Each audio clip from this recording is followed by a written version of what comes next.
In today's video, I'm going to teach you how to hide Google Drive owner name. If you share files often but prefer to keep your identity private, this quick method will help you distribute content without showing who owns the original file. It's perfect for templates, worksheets, and documents you want others to use on their own, while keeping your profile and account details out of sight. Start by opening Google Drive and locating the file you want to share. Right? Click it and choose Share. Then share again if prompted. In the sharing window, look for General Access and change it to anyone with the link. This setting lets people open the file without needing your permission, which is necessary for the next step to work smoothly. Now click Copy Link so you have the shareable URL ready to go. Remember, this doesn't index your file publicly.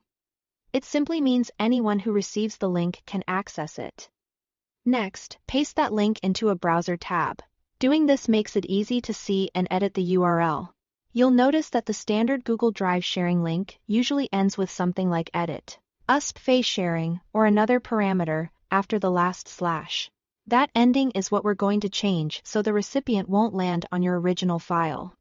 At the very end of the URL, delete edit, usp sharing, or, more simply, remove anything that appears after the final slash so the link stops right at that last forward slash. Then type the word copy immediately after the slash. Your link should now end with fake copy. This small change tells Google to present a make a copy page instead of opening your file directly.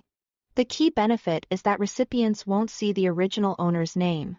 Instead, they'll be prompted to create their own copy in their drive. And that new copy will belong to them. Finally, share this new modified link, the one ending in fake copy. When someone opens it, they'll be asked to make a copy, and they'll work with their own version from that point forward. This approach is straightforward, keeps your ownership private, and helps avoid confusion that can happen when many people try to use the same source file. It's a clean way to distribute materials while maintaining a layer of anonymity and ensuring each person has an independent document they can edit freely. That's all you need to do to hide the Google Drive owner name while sharing. Thanks for watching.